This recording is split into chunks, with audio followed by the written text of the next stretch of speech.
enviará os seus anjos com grande som de trombeta, e estes reunirão os seus eleitos dos quatro ventos, de uma a outra extremidade dos céus. A gente já vai entrar aqui no período onde diz início das dores e período da grande tribulação. Versículo 32, aprendam a lição da figueira. Lembra? Jesus está dizendo, gente, vou dar alguns sinais para vocês, e esses sinais precisam estar bem atentos, vocês precisam estar bem atentos a esses sinais, para que vocês possam discernir os acontecimentos dos últimos dias. Ele diz, aprendam a lição da figueira. Quando seus ramos se renovam e suas folhas começam a brotar, vocês sabem que o verão está próximo. De quem Jesus está falando? Que figueira é essa? Jesus está se referindo a Israel. Quando ele diz, quando Israel, ou quando a figueira, os seus ramos se renovarem, as suas folhas começarem a brotar, vocês sabem que o verão está próximo. Então, assim também, quando virem todas essas coisas, saibam que Ele está próximo, às portas. Eu lhes asseguro que não passará essa geração, até que todas essas coisas aconteçam. Qual geração? A geração dos discípulos que estão ouvindo? É muito importante a gente interpretar esse texto, porque muitos pegam essa fala de Jesus para dizer, gente, Jesus disse que ele iria voltar nessa geração e ele não voltou. Qual geração Jesus está falando? É só você pegar novamente o versículo 32, ele diz, aprendam a lição da figueira. Quando os seus ramos se renovam, as suas folhas começam a brotar, vocês sabem que o verão está próximo. Assim também, versículo 33, assim também, quando virem todas essas coisas, quais coisas? Tudo o que ele falou, mais a figueira florescendo, os seus ramos brotando, ele diz, quando vocês virem essas coisas, saibam que ele está próximo às portas, e eu asseguro, que não passará essa geração. Qual geração? A geração que ver a figueira florescer. É isso que Jesus está dizendo. Jesus não, é pura interpretação de texto. Jesus não está falando a respeito dos discípulos, não é daquela geração. Jesus está dizendo, gente, a geração que ver a figueira florescer, então é nessa geração, essa geração não vai passar sem que todas essas coisas aconteçam. Os céus e a terra passarão, mas as minhas palavras jamais passarão. Então, quem é a geração que vai ver a figueira florescer? Gente, esse é um consenso quase que 100% dos teólogos dos últimos dias, os teólogos proféticos, tantos que acreditam no pré-tribulacionista, quanto nos pós-tribulacionistas, com exceção daqueles, eu nem entrei com vocês semana passada, muitos acreditam que nós já estamos vivendo no milênio de Deus, mas esses a gente não pode considerar muito, porque o milênio tem alguns padrões relacionados ao milênio que demonstram que a gente não está vivendo no milênio, mas ainda que há discordância teológica daqueles que acreditam que Jesus vai voltar antes da grande tribulação, e nós que acreditamos que Jesus vai voltar depois da grande tribulação, é consenso que a geração da figueira é a geração que viu Israel, ou que é a geração contemporânea, quando Israel passa a se tornar um estado em 1948. Em 1948, depois de quase 2000 anos, Israel, na diáspora do ano 70, lembra que eu falei para vocês? O general Tito entra em Jerusalém, ele tira o ouro do templo, e o templo se torna pedra sobre pedra, como Jesus profetizou, e a única coisa que se tem do templo é o Monte das Lamentações, e então Israel foi espalhado pelas nações. E então durante quase 2000 anos, Israel não teve um lugar para chamar de seu. Em 1948, de uma forma surpreendente, a ONU e algumas nações da terra, os Estados Unidos, para qualquer cristão que você converse nos Estados Unidos, eles chamam a responsabilidade e eles têm o orgulho de terem presidido aquela sessão em 1948, quando eles decidiram meio a meio, estava a votação meio a meio, presidido pelo presidente Trump, pelo enviado do presidente Trump é o que está agora, né, gente?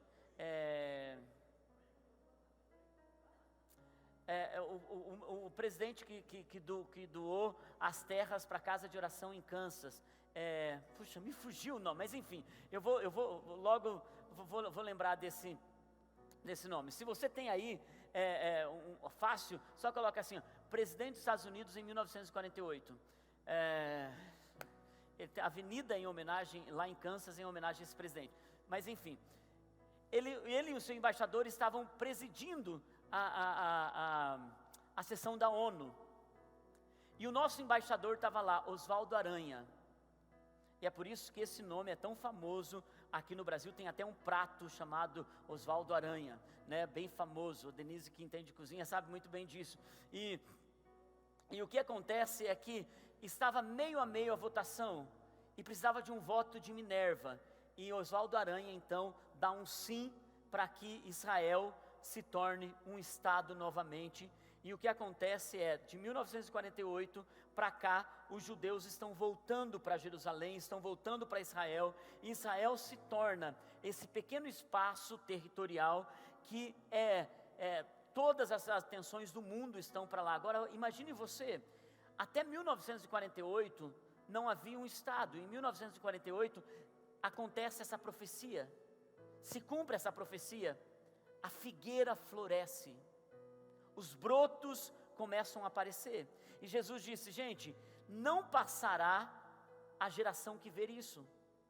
Muitos estavam aguardando Israel florescer, inclusive era uma expectativa de teólogos durante muitos anos. Nós vemos Moody falando sobre isso, Spurgeon falando sobre isso, alguns pais da igreja, Calvino falando sobre isso, dizendo, gente, Israel está espalhado, Israel é a figueira, quando isso vai se tornar realidade? E em 1948 isso se torna realidade, e alguns teólogos dizem, gente, é a geração que vai estar dentro desse tempo, uma geração, alguns dizem que uma geração é de 70 anos, outros dizem que uma geração é de 120 a 150 anos, a gente não tem como mensurar isso, por isso que muitos dizem, depois de 1948, a qualquer momento, Jesus está voltando, para aqueles que acreditam no pré-tribulacionista, e aqueles que acreditam que a grande tribulação vai acontecer, eles estão dizendo, a qualquer momento. Truman, é quase, Truman, é quase isso.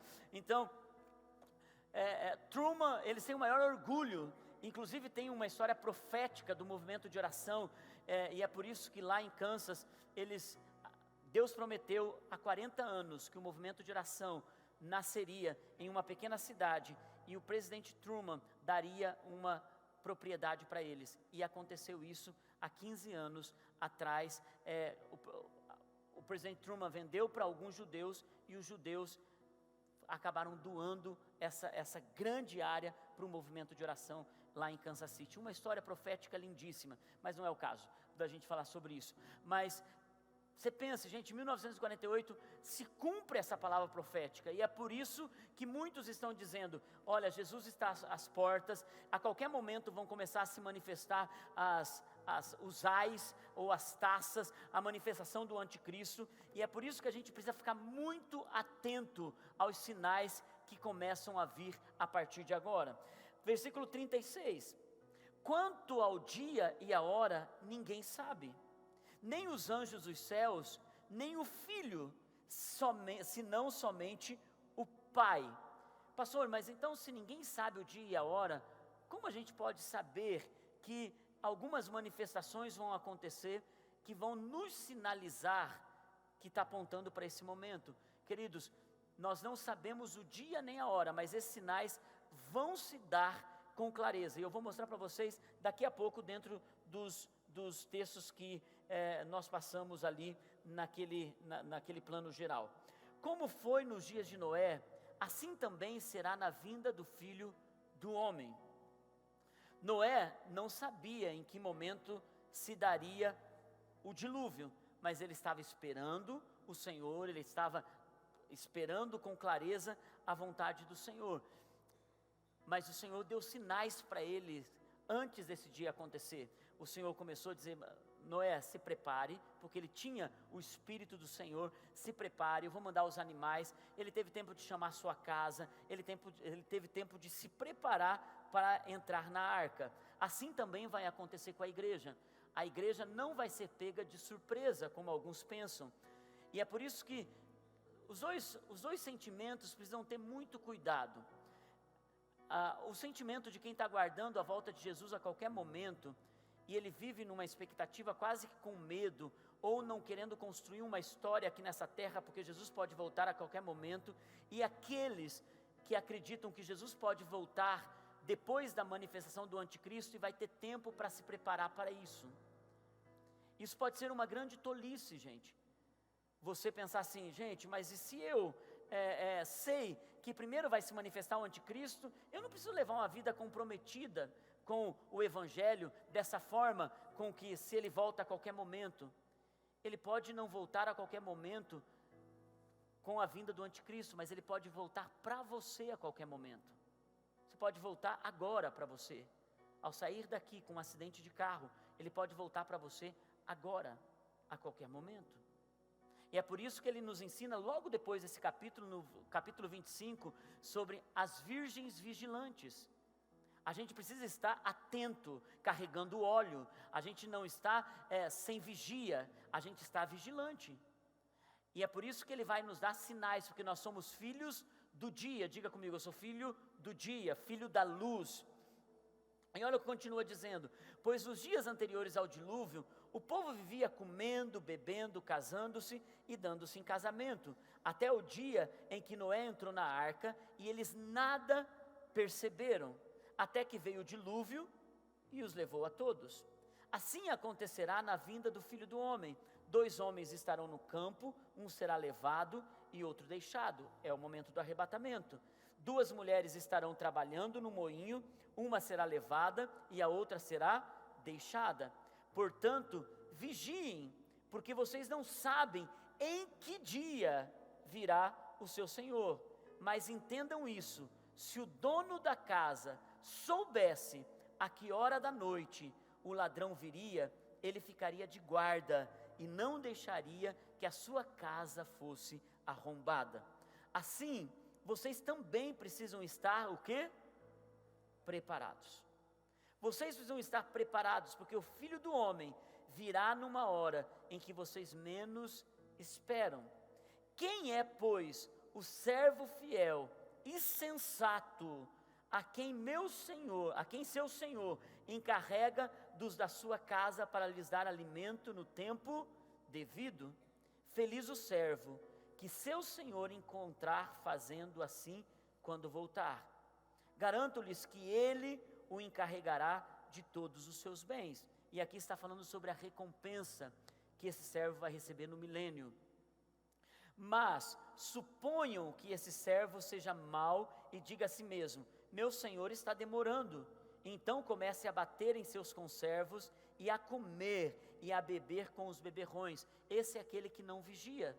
Esse é aquele que não fica atento com o seu coração em Deus. Esse é aquele que não mantém a sua candeia acesa.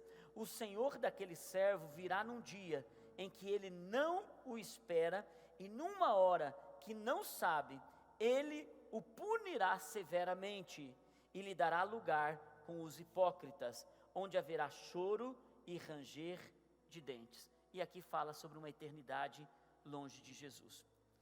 Jesus está expondo toda essa verdade. Ele está dizendo: gente, o dia e a hora, ninguém sabe. E aqui Jesus ainda estava num corpo físico falando para eles. E quando Jesus ascende aos céus, é óbvio, não há segredos entre o Pai e o Filho, porque eles são um. Jesus disse isso. Então, quando ele toma novamente a sua postura de Rei dos reis, Senhor dos senhores, está sentado à direita de Deus, não existe nenhum segredo mais. Por isso que Apocalipse diz que o Filho está esperando a ordem do Pai, e eles estão aguardando, ansiosos por esse momento, aonde a última trombeta vai tocar, e Deus vai dizer: chegou a hora, meu filho, e Jesus vai tomar por herança a terra.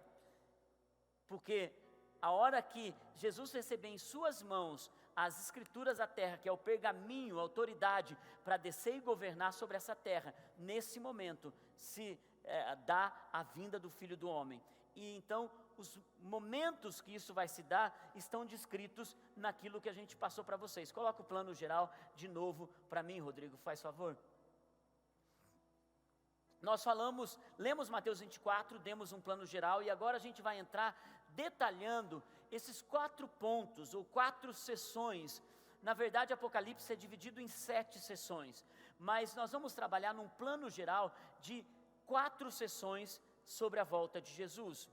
Nós vamos falar primeiro hoje sobre a grande tribulação, e talvez a gente entre na volta de Jesus, no retorno, no arrebatamento da igreja e a salvação de Israel. Semana que vem nós encerramos falando sobre o milênio, o fim do milênio, que é o julgamento de Satanás, quando ele é solto para enganar novamente as nações, e o julgamento do trono branco, aonde se estabelece a sessão final de todos os tempos. Se você quer se aprofundar um pouquinho mais nos julgamentos e principalmente nas recompensas do milênio, eu aconselho que você leia o livro Movido pela Eternidade. John Bevere ali, ele coloca nesse momento aonde as pessoas estão recebendo o seu galardão, não é no trono branco, acontece nas bodas do Cordeiro, quando Jesus volta e arrebata a sua igreja.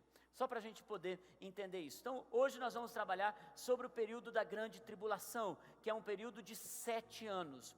Ele primeiramente é descrito em Daniel, Jesus falou isso, quem lê entenda, Daniel 9, e quando Daniel ele fala sobre 70 semanas. 70 semanas são semanas de anos, cada semana representa 7 anos, e é por isso que são 70 semanas de 7 anos, e nós vemos todas essas semanas se dando, até que acontece as 69 semanas, quando Jesus entra montado num jumento, está em Daniel 11, Jesus entra montado num jumento, e se dá então o cumprimento dessas 69 semanas, e fica uma semana,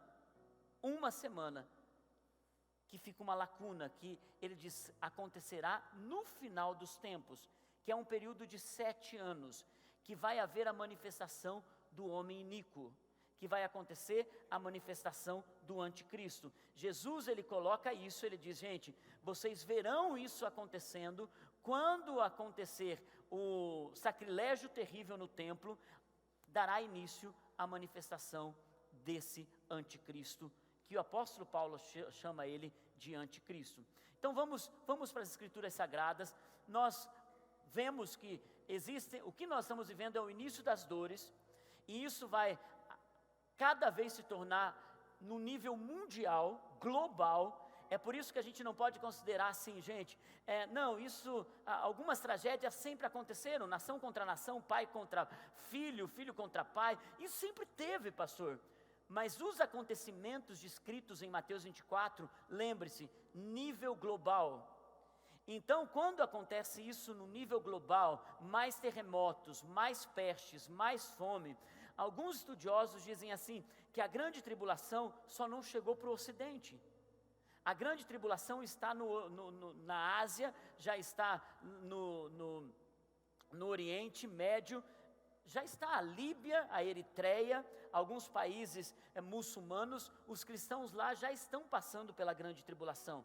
Mas o que Jesus está falando é que esses acontecimentos serão globais. E é por isso que a gente precisa entender dentro dessa ótica. Tem o início das dores, onde isso vai começar a volumar esses tipos de pestes e terremotos e tudo que falamos. Então, o primeiro sinal que vai acontecer da manifestação do anticristo é que um homem vai se levantar e ele vai fazer algum tipo de aliança com todas as nações, vai ser um homem de enorme influência. A palavra de Deus diz que ele vai ser movido pelo poder de Satanás. A influência dele vai ser tão sedutora, de uma forma em que as nações serão seduzidas, As nações serão seduzidas no governo econômico, no governo militar, colocarão todas as suas armas nucleares em favor dele. Ele governará a política, a economia e a área militar, e ele vai fazer um acordo tão poderoso que a terra nunca viveu um tempo de paz e economia saudável como na época da manifestação desse homem. E é por isso que isso vai precisar ser uma coisa que a igreja vai ficar atenta. Olha o que diz a palavra de Deus em 1 Tessalonicenses, capítulo 5, versículo 3 em diante. O apóstolo Paulo alertando a igreja. 1 Tessalonicenses, capítulo 5, versículo 3 em diante. Quando disserem, o apóstolo Paulo diz assim, gente, quando disserem paz e segurança, a destruição virá sobre eles de repente, como as dores de parto, ou seja, um processo. Como acontece com as dores de parto? Existem as contrações, e a mulher sabe que está para nascer algo, é um processo. Quando começa a dizer paz e segurança, ali começam as dores, como uma mulher com dores de parto, não é imediato, existe um processo, que o que Jesus coloca, que Daniel disse, que é um período de 7 anos, de modo nenhum eles escaparão. E olha o que diz os próximos versículos. Mas vocês, irmãos, esse texto de Tessalonicenses é tão importante, gente. Mas vocês, irmãos, não estão nas trevas, para que esse dia, qual dia? O dia da manifestação do anticristo. O dia de paz, segurança, o dia que virá todo tipo de tormenta. Ele diz, mas vocês, irmãos, quem são os irmãos senão os que são lavados pelo sangue de Jesus, senão a igreja? Mas vocês, irmãos, não estão em trevas, para que esse dia os surpreenda como ladrão. Gente, muita gente diz assim, ele virá como um ladrão. Então, pastor, Jesus mesmo disse isso. Jesus disse, gente, ele virá como um ladrão, mas não é que a gente não iria... Isso nos pegaria de surpresa, que a gente não estaria preparado. O apóstolo Paulo ensinando a igreja, ele está dizendo, gente, não se preocupe, os sinais serão claros, mas vocês são do dia, e esse dia não vai pegar vocês de surpresa, porque vocês estão ouvindo a palavra, vocês estão recebendo a luz do evangelho. E olha o que o apóstolo Paulo continua dizendo, vocês todos são filhos da luz, filhos do dia, não somos da noite nem das trevas. Portanto, não durmamos como os demais, mas estejamos atentos e sejamos sóbrios. Pois os que dormem, dormem de noite, e os que se embriagam, embriagam-se de noite. Nós, porém, que somos do dia, sejamos sóbrios, vestindo a couraça da fé e do amor, e o capacete do quê? Da esperança. Da esperança da salvação. O apóstolo Paulo está deixando bem claro aqui, ele diz, gente, vai ser um dia que ninguém espera, mas nós estaremos vigilantes, porque nós somos do dia. Nós estaremos com o nosso coração alerta em Deus. Não é porque nós sabemos que vão haver alguns sinais antes, que nós não estaremos alerta. Muito pelo contrário, nós estaremos mais alerta do que aqueles que acham que Jesus pode nos pegar de surpresa num arrebatamento antes de todo esse processo. E o apóstolo Paulo está dizendo, quando acontecer esse dia, paz e segurança, virá o fim, uma inundação sem tamanho de perseguição, mas vocês não serão pegos de surpresa. Vocês estarão atentos, porque vocês são filhos do dia. Então percebam isso. Daniel 9:27, ele dá um sinal de como isso vai acontecer. Daniel 9:27. Com muitos, aqui está falando sobre o anticristo. Com muitos, ele fará uma aliança que durará 1 semana. Lembra que em Israel, 1 semana é um período de 7 anos. No meio da semana, ele fará fim ao sacrifício e à oferta. Ou seja, no meio dos 7 anos, 3 anos e meio, aonde vai ser um período de grande paz, onde vai ser um período de grande bonança, onde as pessoas vão viver o melhor momento, tudo que elas quiserem comprar, elas vão poder comprar, a economia vai estar excelente, não haverá mais guerra, Israel vai fazer um acordo com os muçulmanos, vai tirar do Monte das Oliveiras, aonde está a mesquita de Omar, e eles vão começar a reconstruir o templo nesse processo.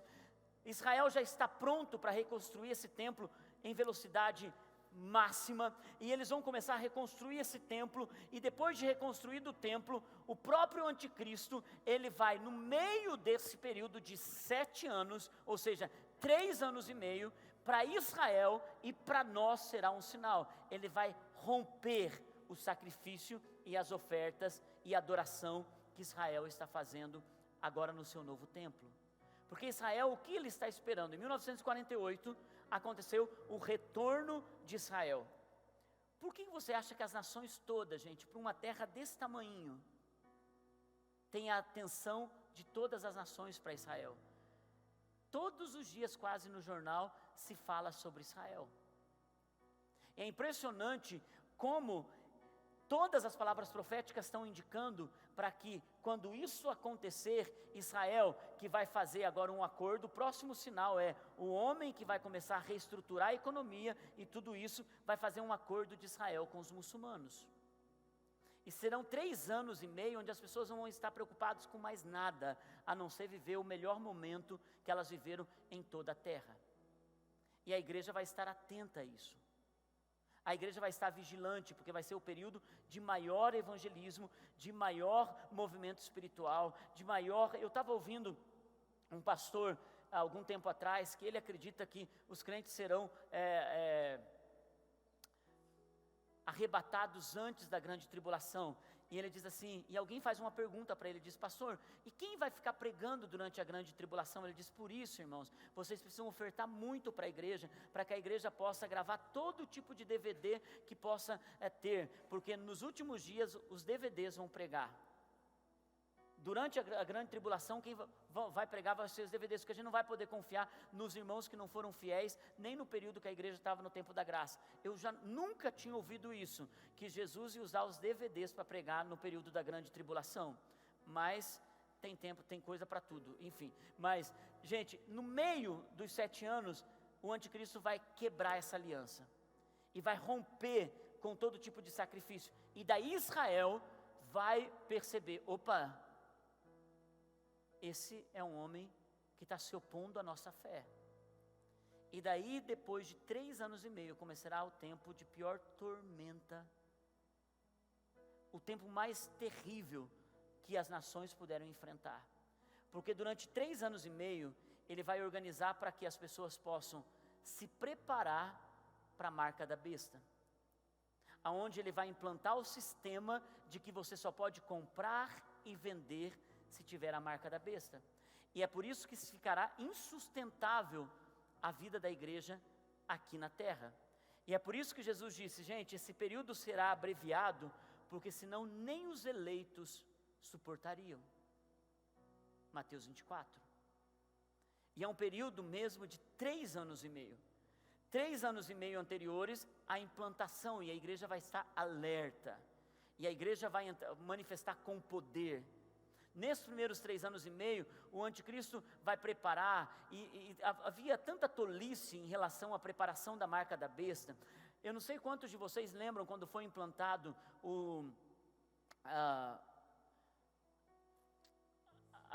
que hoje passa no mercado, código de barra. O código de barra, que alguns cristãos falaram: gente, isso é preparação para o anticristo. Eles faziam até uma conta embaixo, que a multiplicação menos a soma, menos a divisão, menos não sei o que, dali dava 666.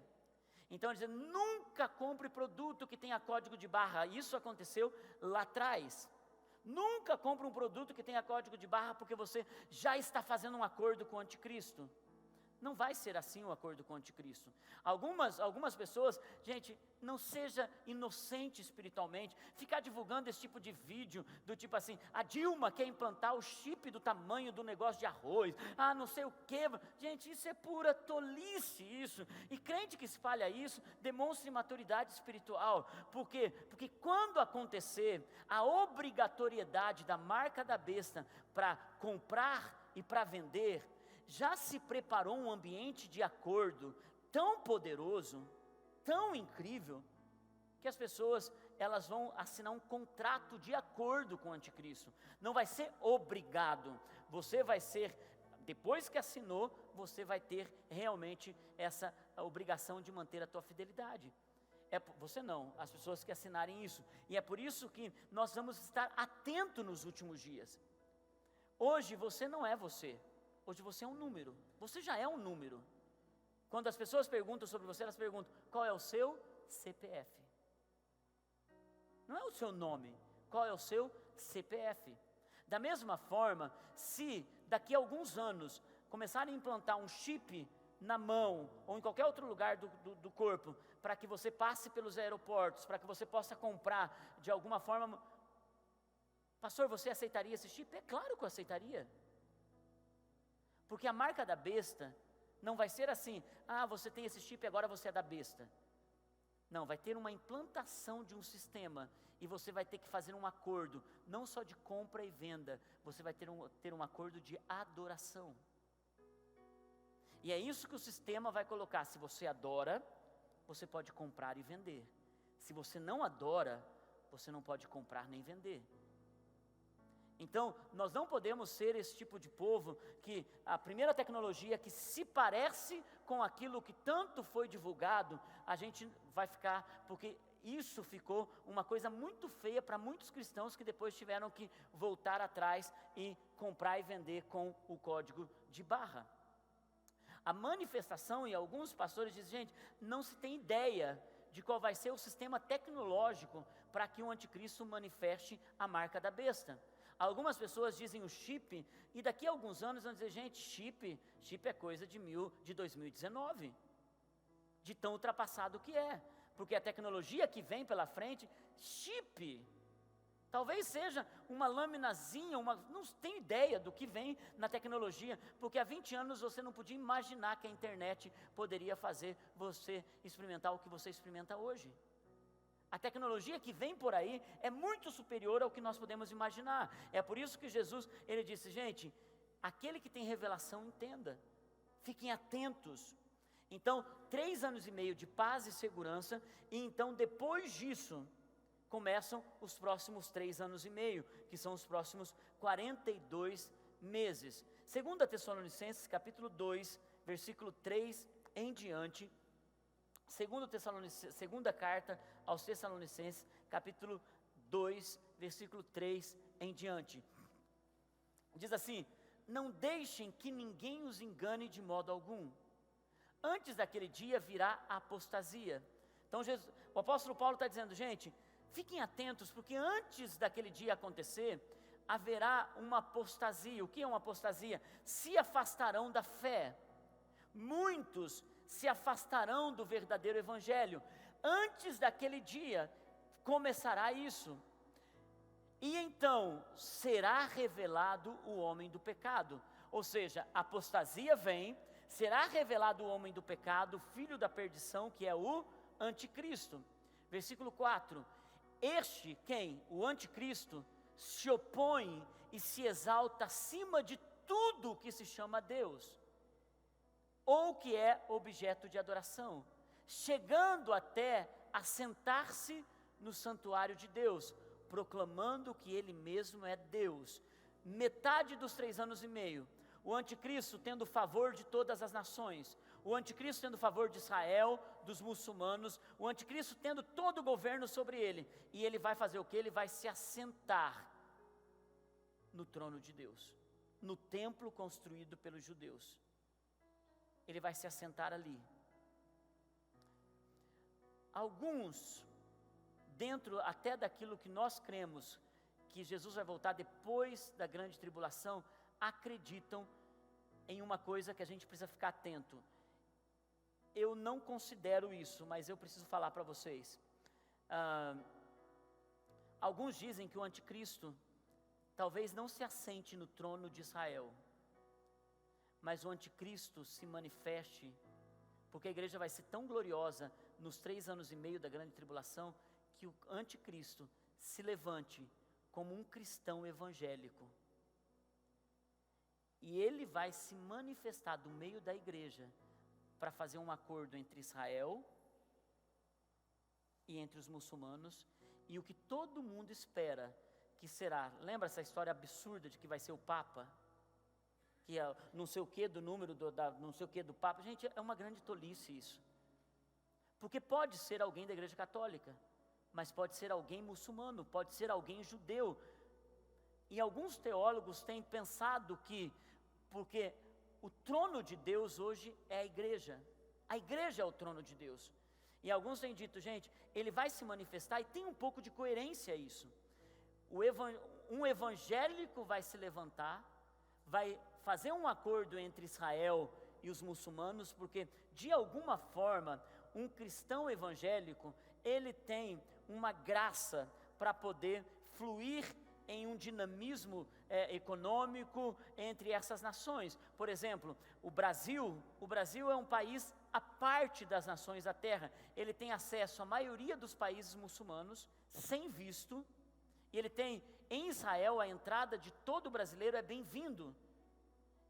Você não precisa de visto para entrar em Israel. Então, assim, alguns teólogos acreditam que do meio da igreja vai se levantar esse anticristo, e ele vai sentar no trono de adoração da própria igreja, aonde a igreja vai ser fascinada por ele e vai ser enganada de uma forma nunca vista antes. Então, o objetivo de Satanás não é apenas enganar Israel e não é apenas conquistar as nações, mas é enganar a própria igreja. Tem uma certa coerência a isso. E é por isso que a gente precisa ficar muito atento ao mover dos últimos dias. E ele continua dizendo assim: não se lembram de que, quando ainda estava com vocês, eu costumava falar sobre essas coisas? E agora vocês sabem o que o está detendo, para que ele seja revelado no seu devido tempo. Esse é um dos versículos mais delicados da palavra de Deus.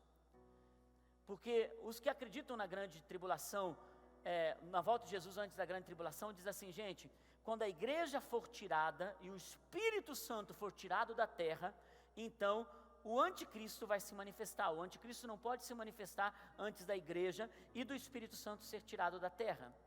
Porque esse versículo diz, gente, ele não vai ser revelado antes de ser retirado aquilo que o detém. Então, o que detém o anticristo? O que impede que o anticristo se manifeste? Não há uma resposta clara para isso. Eu poderia usar todos os tipos de argumentos e todos os tipos de possibilidades, porque existe uma lista de coisas que falam sobre isso. Eu não acredito que seja o Espírito Santo, porque o Espírito Santo nunca vai ser retirado aqui da terra. Porque ainda que a verdade sobre o arrebatamento antes da grande tribulação aconteça, os evangélicos, conhecedores da palavra, e o próprio Israel que ficar aqui, vai precisar do Espírito Santo para convencer, porque quem convence o homem do pecado, da justiça e do juízo é o Espírito Santo. Então eu não acredito, porque o Espírito Santo, ele não pode ser retirado, porque ele tem o governo de todas as coisas. Eu também não acredito que seja a igreja, porque nós temos provas incontestáveis de que a igreja vai passar pelo processo da grande tribulação. Alguns dizem que é o próprio Satanás que está impedindo, e que ele, então, quando for dado, por conta da soberania de Deus sobre Satanás, porque Satanás está sob a soberania de Deus, e alguns dizem, olha, quando Satanás tiver a liberação do próprio Deus para começar a manifestar, então vai ser liberado a manifestação do anticristo. Mas é de fato que nós não temos uma resposta clara para isso. Esse é um texto único, que não há tantas concordâncias sobre isso, então nós não podemos dizer o que detém o anticristo. Eu particularmente tenho uma tendência maior em acreditar que o que detém o anticristo, aquilo que detém, ou aquele que detém, é o propósito eterno de Deus. E quando ele liberar, liberado está.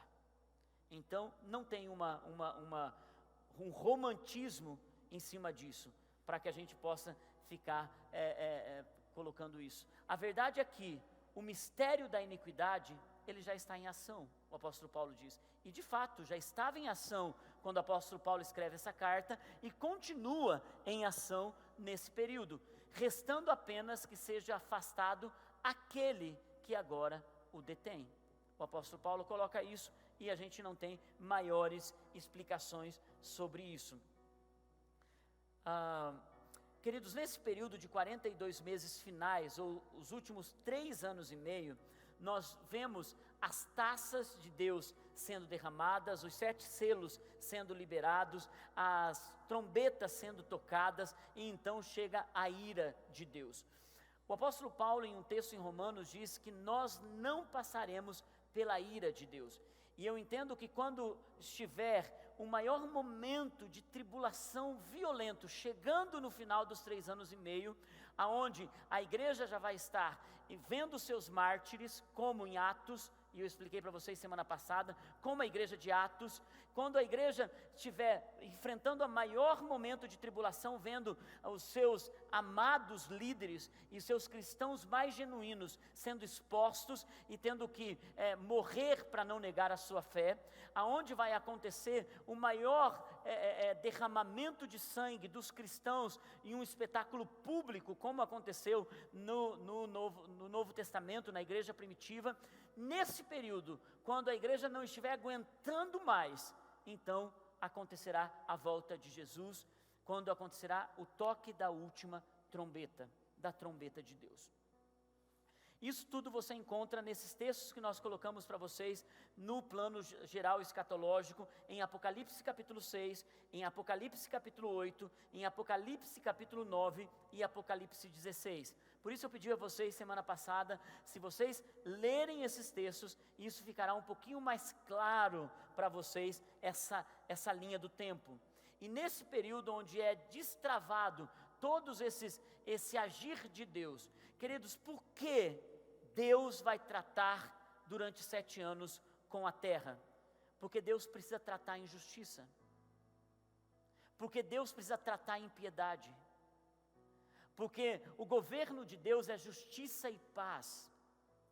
Deus não vai deixar com que todo tipo de injustiça continue por muito tempo, e aí vai ser o agir de Deus. E é por isso que Isaías diz que quando Jesus vem para poder julgar a terra, Isaías diz que ele vem e o seu vestido está salpicado de sangue. É por isso que Jesus vem para dizer a todo tipo de abuso, estupro, todo tipo de roubo, todo tipo de injustiça social, todo tipo de miséria nas nações, ele vem para julgar.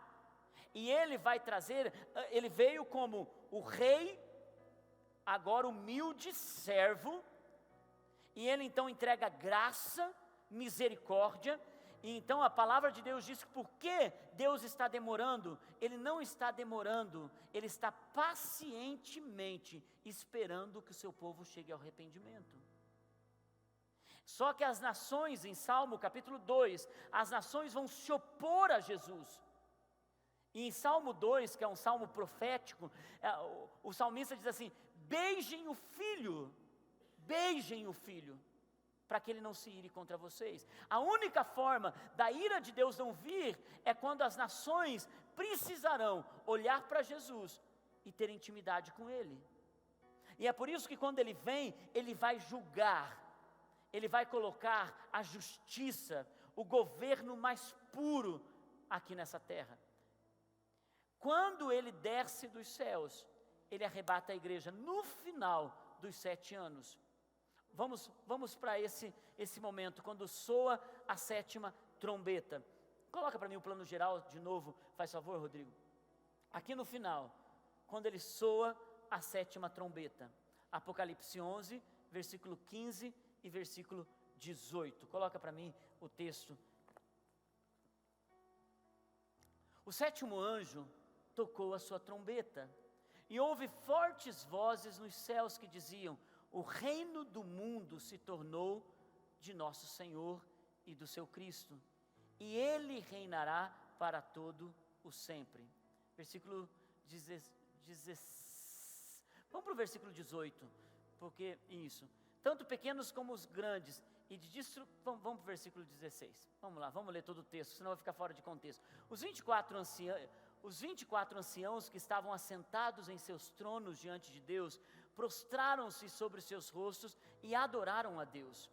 Quando toca a sétima trombeta, dizendo: graças te damos, Senhor Deus Todo-Poderoso, que és e que eras, porque assumiste o teu grande poder e começaste a reinar.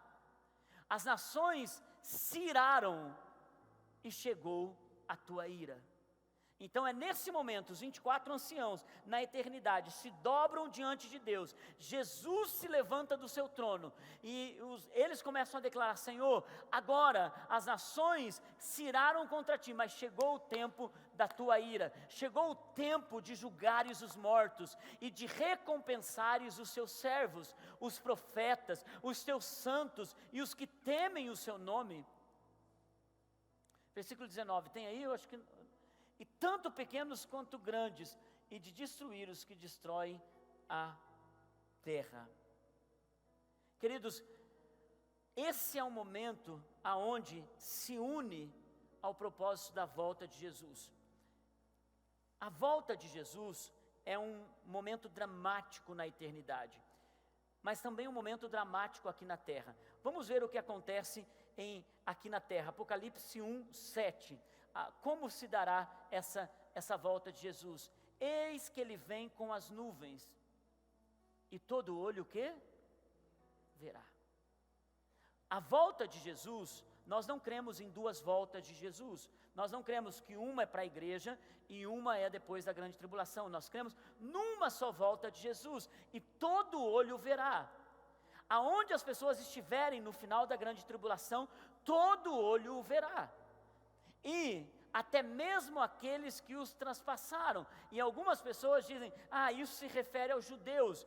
Queridos, na verdade os judeus, eles participaram do traspassar, mas aqui fala sobre os romanos. Foram os romanos que traspassaram Jesus. Ou seja, é uma ideia de que não apenas os judeus, mas as nações da terra vão ter que olhar para isso, e todos os povos da terra se lamentarão por causa dele. Assim será, amém e amém.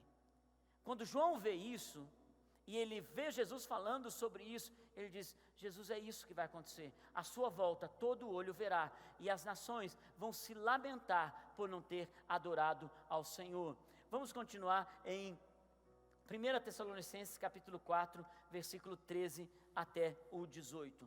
1 Tessalonicenses 4, do 13 em diante. Irmãos, não queremos que vocês sejam ignorantes quanto aos que já morreram. Aqui o apóstolo Paulo está querendo ser um pouco delicado. Não é assim que a gente fala sobre alguém que já morreu. Gente, eles estão descansando. A gente não usa palavras mais leves do que dizer: não, eles morreram, eles faleceram. A gente usa palavras mais leves, mas o apóstolo Paulo aqui está dizendo: gente, eu não quero que vocês sejam ignorantes. Não é aquele que está dormindo na cama. Você entende isso, né, gente? Ele está falando sobre aqueles que morreram, para que vocês não se entristeçam. Porque alguém se entristece quando alguém está dormindo? Ninguém se entristece. Mas quando alguém morreu, sim.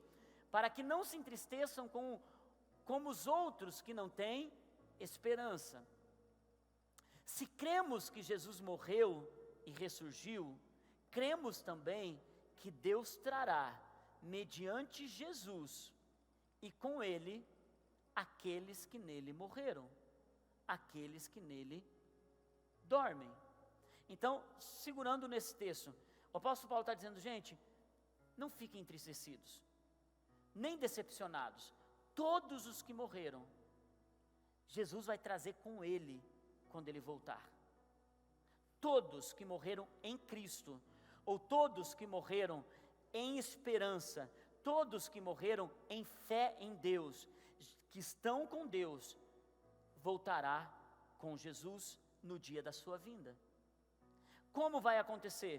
Toda pessoa, desde Adão na criação, que cumpriu a palavra, desde Adão na criação de todas as eras, lá da criação, todas as alianças, todo momento que você tem a narrativa bíblica, todos do Novo Testamento, todos de 1500, todos de 2019, e se Jesus demorar mais 50 anos, todos que morreram em Cristo, porque quando uma pessoa morre, para onde ela vai?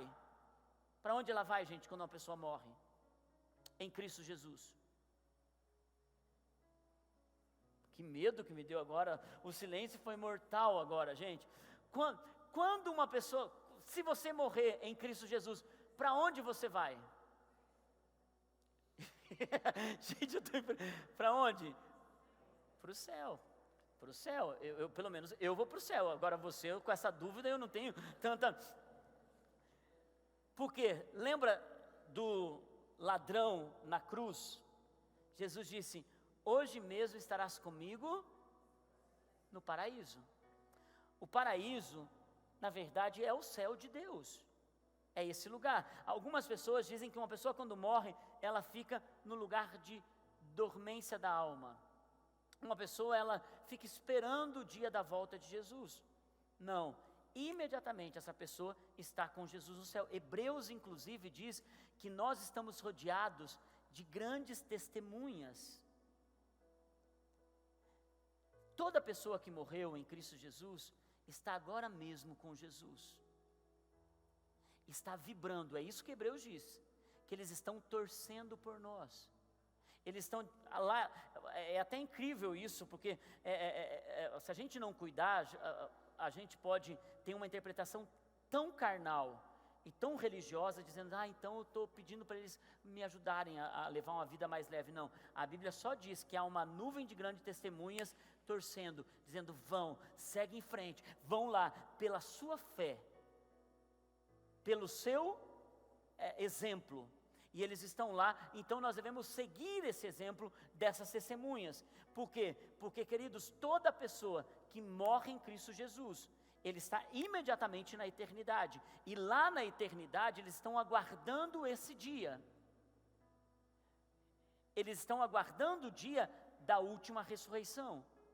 Quando Jesus vai dar a voz de trombeta, que os próximos versículos que nós vamos ler, e então acontecerá esse encontro nos ares, no final da grande tribulação. E algumas pessoas perguntaram, acho que foi a Geni que perguntou semana passada: pastor, e aqueles que morreram, eles terão lembrança na eternidade?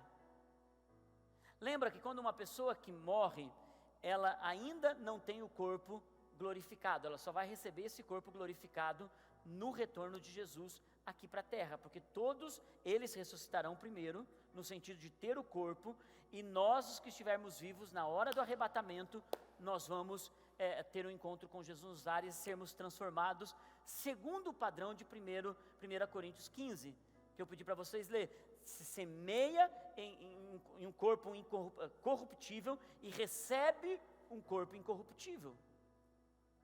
Ou seja, qual o corpo que nós vamos receber para viver a eternidade? O mesmo que Jesus recebeu. O mesmo. Um corpo perfeito, um corpo sem doença, um corpo que não há nenhum tipo de degeneração, é um corpo glorificado, um corpo que as pessoas vão ver, mas é um corpo glorificado. É um corpo que vai ter uma cabeça para colocar coroa, é um corpo que vai pegar um cetro para ser um juiz, é um corpo que vai ter uma inteligência perfeita como na origem, é um corpo normal. Então, sendo Jesus o exemplo, quando Jesus veio, ele olhou para Pedro, o corpo de Jesus nós vamos ter, ele olhou para Pedro e disse: me faça lembrar quem é você mesmo. Não. A memória preservada, não a memória negativa, porque a Bíblia em Isaías diz assim: você não se lembrará do tempo de dor, nem do tempo de sofrimento. Porque Deus não iria nos colocar na eternidade para ficar lembrando do tempo de sofrimento aqui. E a principal pergunta: pastor, como os salvos, mortos em Cristo Jesus, vão lidar com a decepção de não ter os seus parentes na eternidade, porque escolheram uma vida longe de Jesus. Isso não vai ser uma dor para eles? Essa memória deles não vai ser uma coisa que vai fazer com que eles vivam a eternidade com sofrimento de ter um filho, uma mãe, ou alguém que não conheceu a Jesus, ou se opôs a Jesus, não que não conheceu, porque todo mundo vai ter a oportunidade de conhecer a Jesus, mas muitos vão se opor a Jesus, e terão então a sua recompensa eterna. É por isso que esse sentimento, Isaías coloca, e Apocalipse também diz que nós não lembraremos o tempo de dor. Lembra quando Jesus contou a parábola do rico e do Lázaro? Ali é um exemplo, e é um exemplo tão claro de que a memória é preservada. Quando aquela pessoa que está no Hades, ou está no lugar de tormento, ele diz assim: vai e avise os meus irmãos. Ou seja, a pessoa que morre sem Jesus, a sua memória é preservada, e ela é atormentada com todo tipo de lembrança, de arrependimento eterno, desespero eterno, remorso eterno. E ele diz: por favor, eu não tenho como sair daqui, mas manda avisar meus irmãos, manda avisar minha família, porque eles não podem fazer uma escolha de vir aqui. Ele está falando com Abraão, se lembra? Ele está falando com Lázaro no seio de Abraão. Então o que acontece? Eu não vou ter que entrar nisso, mas quando Jesus conta isso, ele está dizendo: olha, esse lugar era tão próximo, o seio de Abraão, que era para onde todos os mortos antes de Jesus iam, que era um lugar de descanso, o seio de Abraão, e todas as pessoas que não acreditavam em Deus, não aceitavam o sacrifício, não aceitavam essa fé em Deus, iam para um lugar de tormento. Então Jesus conta isso dizendo: gente, o rico que estava lá no lugar de tormento, e ao ver, porque eles podiam se ver, ele estava pedindo para Lázaro, o pobre, que estava sendo lambido as suas feridas, estava pedindo para ele voltar, e ele diz: olha, nenhum dos dois pode voltar, nem esse que está no lugar de descanso, no seio de Abraão, pode voltar para falar, e nem esse pode voltar para se comunicar. Os mortos não se comunicam. Aqueles que estão na eternidade, com Jesus, aqui nesse caso, Jesus contando antes da ressurreição, no seio de Abraão, não se comunicam. Então Jesus conta essa história. Essa era a verdade da velha aliança. Na nova aliança, a Bíblia diz que quando Jesus ressuscitou, ele desceu ao Hades, tomou a chave das mãos do diabo, e ele então expôs Filipenses e Colossenses. Ele diz: ele expôs publicamente todo o principado e potestade, e a Bíblia diz que ele desceu e tirou todos aqueles que estavam em um lugar aonde era o seio de Abraão, e ele tira aquele lugar e ele leva agora com ele, porque tudo se cumpre em Jesus, e agora todos eles estão com Cristo. Hoje, o seio de Abraão, as pessoas não podem ver mais, porque o seio de Abraão não existe mais. Isso era da velha aliança. Na nova aliança, agora se chama paraíso, céu, lugar onde Jesus está. Porque antes da velha aliança, só Jesus podia cumprir isso, eles podiam se ver. Mas esse não era um ponto que eu tinha que tratar com vocês hoje. Mas só para que vocês possam entender, hoje toda pessoa que morreu de Adão, porque Jesus na ressurreição foi buscar o cativo e tirou do cativeiro, ou seja, aquela coisa que eles estavam ali, tendo aquela visão, tendo aquela percepção, porque só Jesus podia redimir toda pessoa, desde a criação até a morte, e só Jesus pode redimir ele da ressurreição até a eternidade. Tudo tem a ver com Jesus. E é por isso que antes de Jesus, eles estavam nesse lugar, aonde até era um cativeiro, vamos pensar assim, porque ainda que era paz, mas eles podiam ver esse lugar de tormento. Agora eles não podem mais, porque Jesus tirou desse lugar essas pessoas. Quando nós olhamos para toda a história, tudo tem a ver com Jesus. Tudo está sinalizando para Jesus, desde o primeiro cordeiro ao ser morto para cobrir a vergonha do homem. Quando o homem peca, o que é morto para cobrir a vergonha do homem? Ele se cobre com folhas. Deus diz: não. O que você vai se cobrir é com pele de um cordeiro. E um cordeiro é morto para cobrir a vergonha, o pecado do homem. Esse é um simbolismo do Cordeiro de Deus que foi morto desde o início. E João ainda diz que ele foi morto antes da fundação do mundo. Antes. Tudo tem a ver com Jesus. Tudo. Se você lê a palavra de Deus de Gênesis a Apocalipse, tudo é com Jesus. Tudo tem a ver com Ele. E é por isso que quando você vê, eles só podiam sair desse lugar através da ressurreição de Jesus. E Jesus faz isso. E Ele tira as chaves da morte das mãos do diabo. Seguindo o texto. Versículo 15.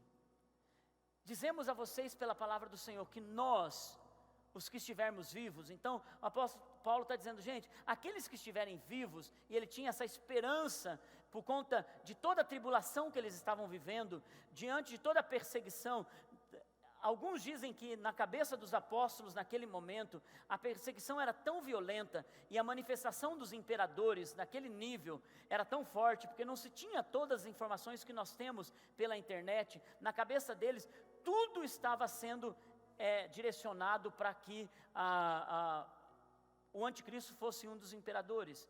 E é por isso que o apóstolo Paulo estava com tanta esperança de que a tribulação era tão grande, o sangue dos mártires sendo derramados, que eles estavam nessa esperança de que Jesus podia voltar a qualquer momento. Então ele estava analisando muitos, a igreja estava se apostatando, muitos dos cristãos estavam perdendo a sua fé, estava havendo muita clareza, porque eles viveram um período de grande paz no começo, e de repente a igreja pôde pregar, e de repente de um momento para outro, pá! Veio uma perseguição sem tamanho, especialmente quando um imperador chamado Nero começou a governar. E isso fez com que essa esperança crescesse. E ele estava dizendo assim, gente, e nós os que estivermos vivos, os que ficarmos até a vinda do Senhor, certamente não precederemos os que morreram, porque eles já estão com Jesus. Gente, eu nem sei que horas são. Ok.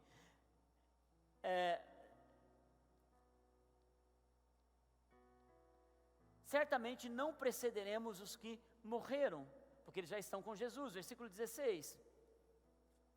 Pois dada a ordem, com a voz do arcanjo e o ressoar da trombeta de Deus, o próprio Senhor, e esse é um texto muito importante, o próprio Senhor descerá dos céus, e os mortos em Cristo ressuscitarão primeiro. Vamos ficar nesse texto.